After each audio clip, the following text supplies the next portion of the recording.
ابھی میں نے کتاب کے بارے میں ایک سوال آپ سے کیا، آپ کے ذہنوں پہ کچھ بار تو ہوگا کہ کتابیں 4 ہیں یا 1,24,000۔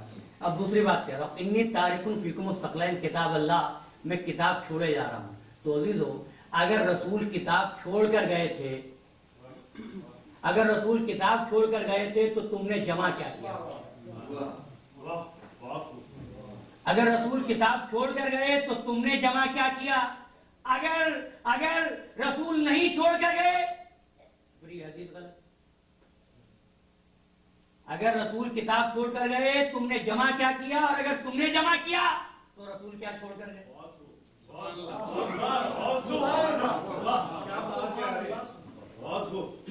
حضور فرماتے ہیں میں کتاب چھوڑے جا رہا ہوں، تاریخ کہتی ہے ہم نے قرآن جمع کیا۔ جو کتاب اگر رسول چھوڑ کر گئے تھے تو تم نے کیا جمع کیا؟ اگر آپ نے جمع کیا تھا تو پھر رسول کیا چھوڑ کر گئے تھے؟ عزیزان گرامی مرتبہ، یاد رکھیے گا کتاب کا مطلب یہ نہیں ہوتا 2 دفتیوں میں کیا چیز موجود ہے، 2 گتوں میں کیا چیز موجود ہے۔ کتاب کا مطلب ہوتا ہے اس کے اندر کون سی حقیقت چھپی ہوئی ہے۔ اور دوسری حیرت یہ ہوتی ہے، مسلمانوں کا رسول تمام انبیاء سے افضل، مگر حضرت عیسیٰ علیہ السلام جب آئے تو انہوں نے گہوارے ہی میں کہا میں کتاب لے کر آیا ہوں۔ رسول کی کتاب امت حضور کے انتقال کے 25 سال بعد تک جمع کرتی رہی۔ بھئی یا تو عیسیٰ افضل یا سرکار دو عالم۔ عزیزان محترم، یہ اشتباہ ہے کیا چیز؟ یہ کیسے پیدا ہوا ہے؟ یاد رکھیے گا قرآن سورت مقر سے ہے، قرآن سورت مقر سے ہے۔ وقت نہیں ہے، وضاحت نہیں کر سکوں گا انشاءاللہ پھر کبھی۔ قرآن سورت مقر سے ہے، قراءت سے نکلا ہے جو پڑھا جائے، اور کتاب یہ سورت مقر نہیں ہے، یہ وجود حقیقی سے تعلق رکھتی ہے۔ سبحان اللہ۔ وہ قرآن ہے جسے نویل کشور بھی چھاپ سکتا ہے، جسے عیسائی بھی پکڑ سکتا ہے، لیکن وہ کتاب ہے جس کو سوائے پاک کیے ہوئے لوگوں کے اور کوئی نہیں چھو سکتا۔ اب قرآن کہتا ہے سورہ واقعہ انہ لقرآن کریم فی کتاب مکنون لا یمسہ الا المطہرون۔ یہ قرآن معلوم ہے کیا ہے؟ فی کتاب مکنون، یہ چھپی ہوئی کتاب ہے، کتاب مکنون، پوشیدہ کتاب۔ عزیزان محترم، قرآن تو آپ کے پاس ہے، پھر یہ چھپی ہوئی کتاب کون سی ہے؟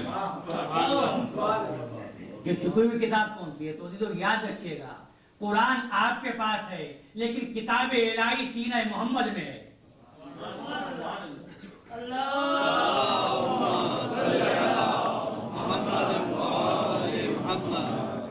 جس میں قرآن آپ کے پاس ہے لیکن حقیقت قرآن سینہ محمد والے محمد پہ ہے۔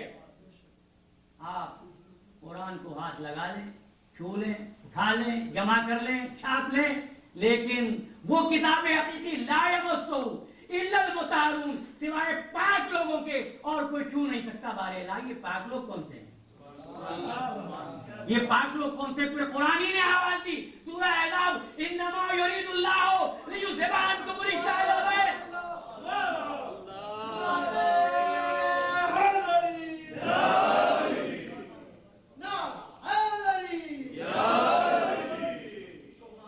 اور حبیب خدا ختم انبیاء صلوات۔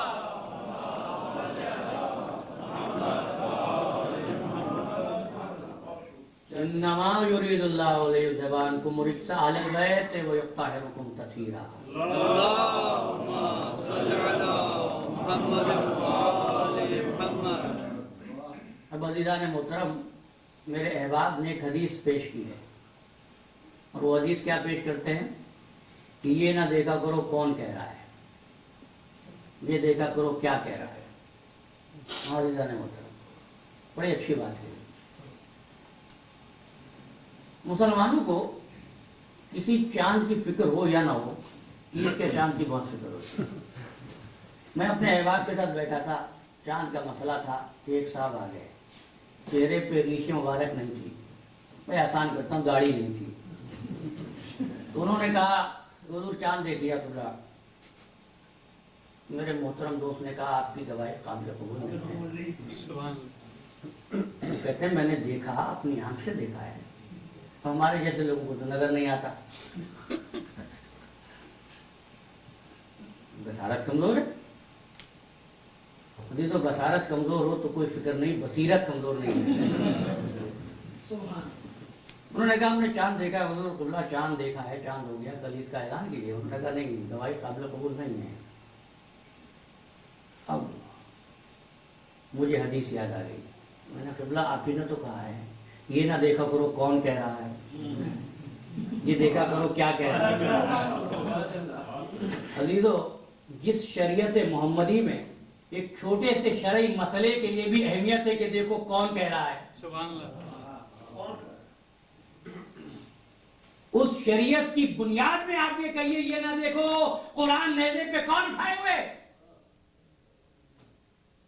جب صفین میں قرآن نیزوں پہ بلند ہوا تو آپ نے کہا مولا آپ جنگ نہیں کریں گے، تو قرآن اٹھا لیا ہے. تو فرمایا کہ یہ قرآن ثابت ہے، میں قرآن ناطق ہوں. لیکن عزیزو یہ بات تو جب ہونا جب رشد و معرفت سے آشنائی ہو جائے، جب رشد و معرفت کی پہچان ہو جائے. ورنہ جیسا کہ میں نے عرض کیا، اسلام جو ہے وہ اخلاق، کردار اور سیرت کا نام ہے. اسلام جبر اور تشدد کا نام نہیں ہے کہ جب چاہا تلوار لے کر آپ نکل جائیے، جب چاہا کوڑا لے کر گھومنے جائیے. نہیں، یہ اسلام نہیں ہے. اسلام یہ ہے کہ دیکھیے کون سے موقع پر کیا بات کرنی ہے، کون سے موقع پر تلوار نکالنی ہے اور کس موقع پر تلوار روکنی ہے. یہ بات وہی کرے جو رشد بھی رکھتا ہو اور معرفت بھی رکھتا ہو. اب اللہ کا رسول مسجد میں بیٹھا ہوا ہے علی مرتضیٰ کے ساتھ. بس آخری جملے ہیں میری تقریر کے. مسجد میں بیٹھے ہوئے ہیں مولا کائنات کے ساتھ. سلمان فارسی وہاں سے ہو کر جاتے ہیں. کوئی ملتا ہے راستے میں، پوچھتے ہیں کہ سلمان یہ بتا دو کہ رسول اللہ اس وقت کہاں ہیں. فرمایا مسجد میں ہیں، کسی کے ساتھ ہیں. کہا کون بیٹھا ہے؟ کہا میں نہیں پہچانتا. کہا میں نہیں پہچانتا. اب وہ سب آ گئے. جب آ کے دیکھا حضور کے پاس علی مرتضیٰ بیٹھے ہوئے تھے. رسول اللہ ابھی سلمان ملے تھے. ہم نے پوچھا کون بیٹھا ہوا؟ کہنے کے رسول کے پاس کوئی بیٹھا ہے، میں نہیں پہچانتا. رسول اللہ سلمان نے ایسی بات کہی؟ عزیزان محترم، ہاں، الفاظ کو دیکھ کر لوگ سچ اور جھوٹ کا پتہ چلاتے ہیں. سبحان اللہ. حالانکہ بعض لوگ تو اچھے الفاظ میں اچھی بات کرتے ہیں، لیکن قرآن یہ کہتا ہے وَمِنَ النَّاسِ مَن يُعْجِبُكَ قَوْلُهُ فِي الْحَيَاةِ الدُّنْيَا وَيُشْهِدُ اللَّهَ عَلَى مَا فِي قَلْبِهِ. ابھی آپ صاحب نے یہ بات یاد دلا دی سچ اور جھوٹ کے حوالے سے. کچھ لوگ ہیں جو تیرے پاس بیٹھتے ہیں، رسول سورہ بقرہ ہے، چکنی چپڑی باتیں کرتے ہیں، اور جو کچھ باتیں کرتے ہیں نا اس پر اللہ کو گواہ بھی بناتے جاتے ہیں. لیکن اے حبیب، یہ بڑے جھگڑالو لوگ ہیں، ان پر اعتبار نہ کرنا. کسی کے اچھے الفاظ پر بھی اللہ کو اعتبار نہیں ہے. اور کوئی روز کا اٹھنے بیٹھنے والا یہ کہتا ہے کہ میں نہیں پہچانتا. اللہ نے فرمایا کہ واقعی سلمان نے کہا کہ ہاں یا رسول اللہ سلمان نے ایسے ہی کہا. اچھا، سلمان نے فارسی تشریف لائے. جب حاضر ہوئے خدمت رسول میں تو آپ نے پوچھا سلمان، لوگوں نے پوچھا تھا کہ میرے ساتھ کون بیٹھا ہے، تم دیکھ کر گئے تھے کہ علی بن ابی طالب بیٹھے ہیں، تم نے کہا میں نہیں پہچانتا. کیا یہی کہا تھا؟ کہا ہاں یا رسول اللہ.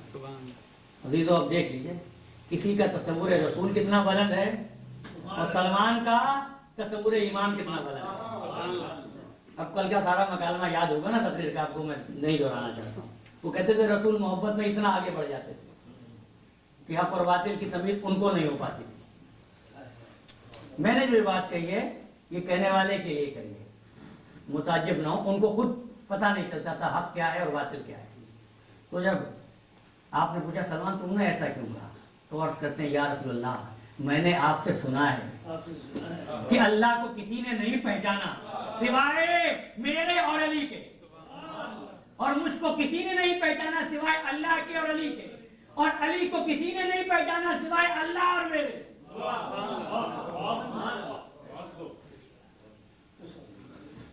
اب عزیزو ایک تو وہ فکر رسول صلح کر لیں تو کہنے لگے یہ کیسا رسول ہے، اتنی دب کر سلوک کر لی.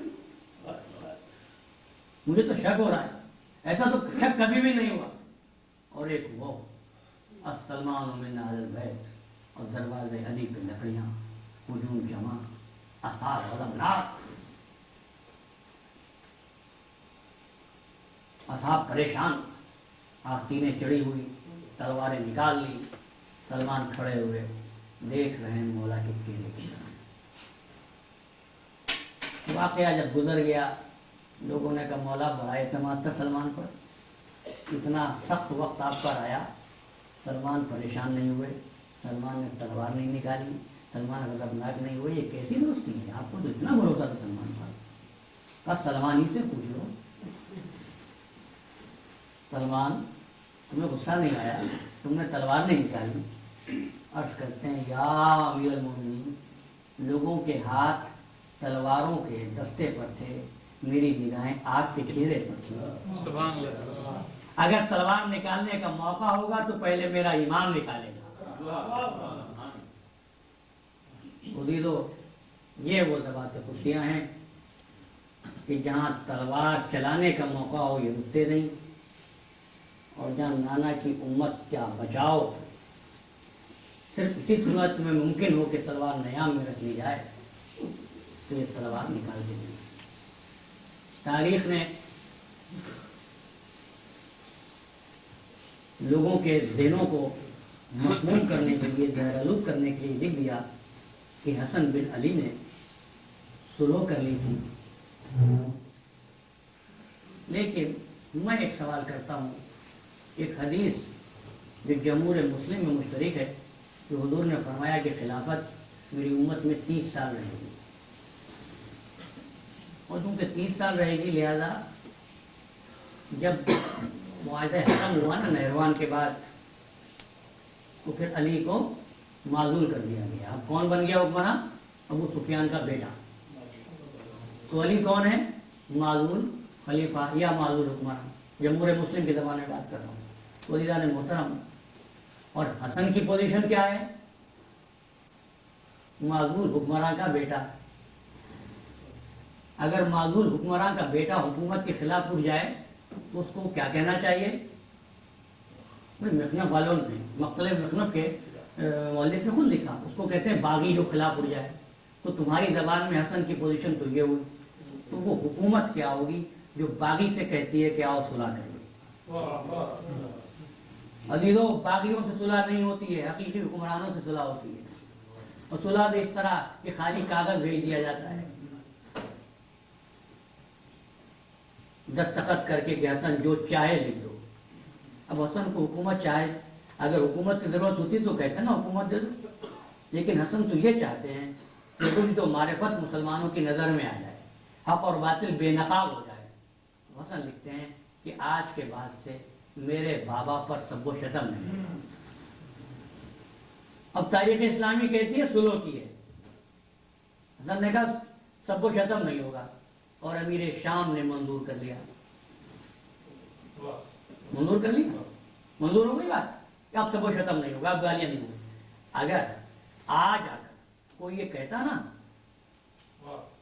کہ ممبروں سے علی پر تبرہ ہوتا تھا تو کوئی مسلمان تسلیم نہ کرتا، لیکن حسن کی امامت اور امامت کے حوالے سے سورہ حسن پر مسلمان اس سورہ نامے کو فخر سے پیش کرتا ہے۔ تو پڑھو سورہ نامہ اور جملے کی گہرائی کو سمجھو۔ فرمایا آج کے بعد سے سب و شتم نہیں ہوگا، اس کا مطلب ہے آج تک گالیاں ہوتی تھی۔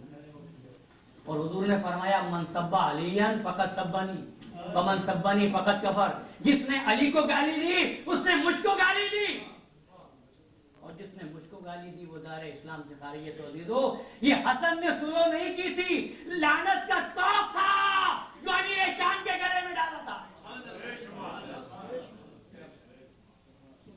لیکن جب رشد اسلامی کا عظیم الشان مظاہرہ ہو اس موقع پر حسن نہ ہو تو حسن کیسے حصہ لے اس قربانی میں بھی؟ تو حسن جب دنیا سے رخصت ہونے لگے تو اپنے بیٹے کو قریب بلا کر، قریب منگا کر قاسم کے بازو پر ایک تعویذ باندھ دیا اور وصیت کر دی ام فروا کو، بیٹا بڑا ہو تو اس کو بتا دینا، اور تم بھی یاد رکھنا جب خاندان رسول کسی مصیبت میں گھر جائے تو اس تعویذ کو کھول دینا، ہاں بتاؤ آج قاسم کا تذکرہ اور اپنے بچوں سے کہہ رہا ہوں بڑے غور سے سنو. کربلا کے یہ شہید تھا جس کی عمر زیادہ سے زیادہ 12 برس تھی اور اس نزاکت سے پرورش ہوئی تھی کہ ماں نوالے بنا بنا کر کھلایا کرتی تھی. حسین کو اپنے بھتیجے سے بہت پیار تھا. عاشور کی رات تھی. حسین مصلی عبادت پر بیٹھے ہوئے تھے. عبد و معبود میں راز و نیاز ہو رہا تھا. حسین دنیا و مافیا سے بے خبر تھے. ایسا معلوم ہوا کہ کوئی آ کر مصلی کے قریب بیٹھ گیا ہے. حسین نے آنکھیں کھولی. کون ہے؟ پتا چلا قاسم. قاسم بیٹا تم اس وقت رات میں کیسے آ گئے؟ قاسم جاؤ ماں کے پاس جا کے سو جاؤ. لیکن قاسم بیٹھے. قاسم کو اپنے قریب کیا, گود میں بٹھایا, پیشانی پر بوسہ لیا, کلیجے سے لگایا. قاسم بیٹا کیا بات ہے؟ تمہیں نیند نہیں آ رہی؟ چلو بیٹا سو جاؤ. قاسم کہنے لگے چچا جان میری اماں سے ابھی باتیں ہو رہی ہیں. اماں نے کہا قاسم بیٹا میں سیدانی نہیں ہوں لیکن تو نے میرا دودھ پیا ہے, کہیں ایسا نہ ہو تیری قربانی قبول نہ ہو.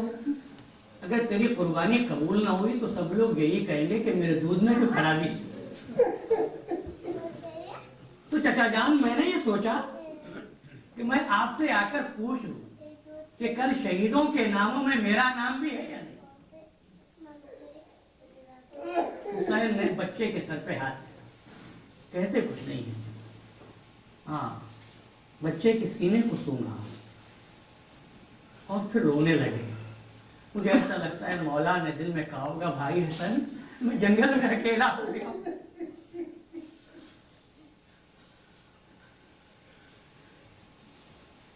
بیٹا جاؤ. شہزادہ قاسم پھر ضد کرتے ہیں جمو جان بتا دیجیے نا. جب بچے نے ضد کی نا تو حسین کہنے لگے, ہاں تو نہیں کی لیکن حسین کہنے لگے بیٹا قاسم تم تو بڑے ہو, کل تو تمہارا چھوٹا بھائی علی اصغر بھی مارا جائے گا. بچے نے جو یہ سنا نا علی اصغر بھی مارا جائے گا, گود میں بیٹھا تھا کیا کجا کھڑا ہو گیا. ایسی انگڑائی لی کہ قبا کے بل ٹوٹ گئے. چچا جان کیا بے حیا فوج ہمارے خیموں میں گھسائے گی؟ بچے کی ادا پر حسین کو پیار آ گیا. قاسم بیٹا تمہاری زندگی میں کس کی مجال ہے جو خیمے میں آ جائے؟ بس اتنا تھا. اچھا قاسم بیٹا اب چاہو. قاسم آ گئے خیمے میں اور خاموش ہو کر بیٹھ گئے. ایسا معلوم ہوتا تھا قاسم کسی گہری سوچ میں مستغرق ہے. ماں نے پوچھا قاسم بیٹا خیر تو ہے, کیا بات ہے؟ اماں کچھ نہیں.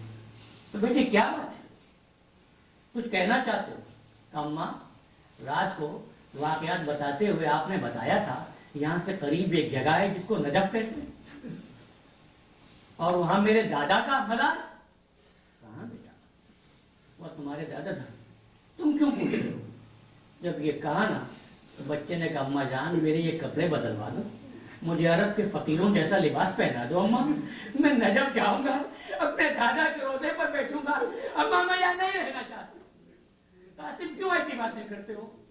قاسم کرتے ہیں اماں چچا جان سے کئی مرتبہ پوچھا کہ مجھ کو بتا دیں میرا نام شہیدوں کے ناموں میں ہے یا نہیں. چچا نہیں بتاتے. اماں میں یہاں نہیں رہوں گا. اماں میرا دل ٹوٹ گیا, میں نجف جاؤں گا, اپنے دادا سے فریاد کروں گا. قاسم کی ماں نے قاسم کو ساتھ لیا. ثانیہ زہرا کی خدمت میں آئی. شہزادی تو ملکہ عالم ہے, تیری ماں بھی ملکہ عالم ہے, ہم تیری کنیز ہیں. میں تیرے نالین اٹھانا فخر سمجھتی ہوں. بیوی یہ بچہ تمہارا ہے. بیوی میں نے بچے کو 12 سال تک پالا ہے. معلوم ہے نا کہ بیوہ کا سارا اس کا بچہ ہی تو ہوتا ہے نا. شہزادی تمہیں تمہاری ماں کا واسطہ, میرے ساتھ مولا کی خدمت میں چلو اور اپنے بھائی سے کہلوا دو کل میرا لال بھی مارا جائے گا,